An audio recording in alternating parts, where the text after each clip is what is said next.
Hey guys, welcome back. I've got Dave again, my apprentice in the shop. He's got a few questions and I will be answering that. What's going on, Dave? So Don, I've got a few videos over on my channel, Dave Small Engines, shameless plug, everybody.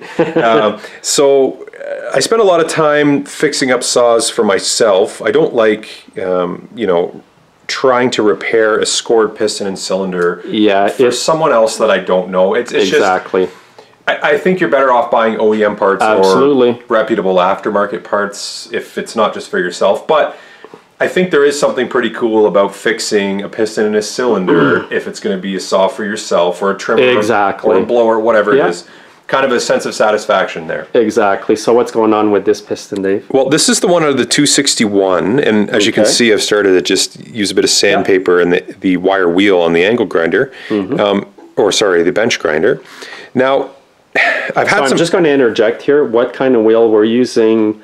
A soft bristle? Yes, a brass wire wheel on a bench grinder. Yeah, that's good, Dave. And because you don't want to take too much material out of here, from what I understand. Most of the time with a scored piston and cylinder, correct me if I'm wrong, Don, but it's the material from the aluminum piston actually transferring onto the Nikasil coated cylinder. Right. So this is a soft material. Aluminum is soft in comparison to most metals. So, you know, I use a little bit of sandpaper and then use a emery cloth. Now you've been sanding tons of cylinders and pistons on your channel. Yeah, your hand gets sore. Hours of sanding. Let me interrupt you and ask: are you looking for a quicker way? That's exactly what I want to know. Okay. I'm going to show you a few little tricks here. Again, these won't be authorized factory repairs, Dave. This is when you're a jam at home and you don't want to spend all the money on a new kit, okay? Right. All right, Dave, what I've got in my hand is that die grinder that I made the video on. I think you saw that. I did, yeah. I've got the 3M Scotch-Brite pad. Nice. Okay, now the 3M branded ones are better than the aftermarket ones, by the way. Okay. So sometimes I grab this because this is pretty soft. It'll just buff it out. Okay. It helps to buff out sometimes the scoring. Okay. Now you got to be careful with these two because they can take a lot of material if you push too hard. Right. So you just kind of, you got to go light on the piston. Right. And it'll help to buff it out. Then you might still have to sand it, but it won't be as bad. Right. Now, Don, that piston, it looks like it's... It looks bad, yeah.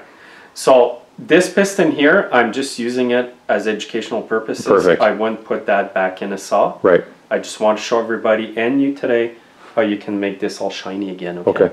So just come in with the camera there and I'll do a quick demo. And I have it set on number 2. Okay. Oh wow, that doesn't take much, does it? And you just feather it. You don't need to press hard. Wow. Look at the shine on that. Look at that, eh? And if you want to run your 600 grit paper after, you can. It'll be really smooth. Right. Look, you can see the markings and everything on that. Yeah, you can see the numbers. Dates. So if you're buffing it and the numbers are disappearing, you're pushing too hard for sure. And I'll give you a quick demo on the side of the scoring here. Right.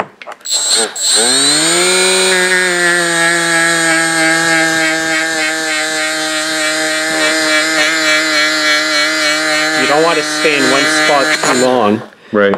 Because if you stay in one spot too long, you're going to wear out a groove inside the piston. Right. So as you can see there, Don, that looks like it's like that. This piston's too far gone, but it is. Yeah, but it's a lot smoother. Right. And if you were just cleaning it up in order to get some of the discoloration out, that would probably be the best use for that, right? Yeah. Like you know how in some of our videos you can see like brown. Yes, the heat marks. Yep. Yeah. This is awesome for that. Right. If you have a worn piston ring and you have some of the discoloration underneath the skirt. Exactly. Right. So come in close again. I'll show you where the rings are. Okay. You see how discolored that is? Yep. Okay, so I'm going to polish up where the rings go in. You'll see it'll be nice and shiny. Okay.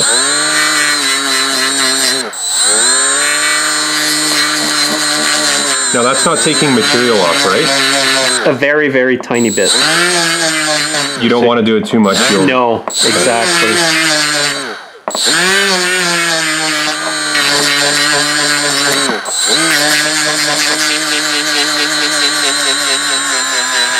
Wow, I wish I knew about this before I spent 3 hours sanding the last cylinder I did, piston. So if you're able to salvage a piston and you use the die grinder like I did, what I do recommend is to go back over it with a 600 because you can see a bit of, you know, the lines here from the pad. Right, okay. Okay, it does heat up the piston a little bit. Okay. Well, yeah, it saves a lot of work. Sounds good. Okay, buddy.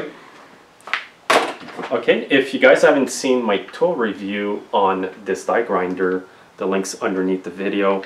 A definite must-have for any small engine repair shop, guys. What do you think of that, Dave? That's pretty cool. Yeah, I love it. Saved me a lot of time. It saved a lot of cramped up hands from sanding for hours. Exactly. So, I mean, I didn't start my shop off with all these tools, Dave. I just kind of, you know, as I started to grow, you just kind of add to your collection. Right.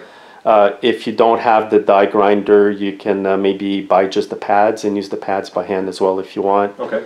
I do recommend using the sandpaper after, as I mentioned in the video. Yeah, 600 grit. Exactly. And you could use the die grinder as well, Dave, to remove like stuck gasket on the bottom of the cylinder in the base. It works awesome. Yeah, I've always just used one of like Scraper? a razor blade or a scraper. Yeah. But sometimes it digs in, it's just not pretty. Exactly. You can leave like little marks with the scraper. Right. But remember with the die grinder pad, these pads here, as I mentioned in the video, if you leave the die grinder in one spot too long, you will start eating through the metal. Yeah, material. They're actually that, you know, that powerful. Okay. So, anyways, hopefully this helped out everybody watching. Make sure to subscribe to Dave's channel as well. The link is in the description. Thank you for watching. And please leave comments, guys, as to how you polish stuff on chainsaws and small engines. Have a great day. Take care.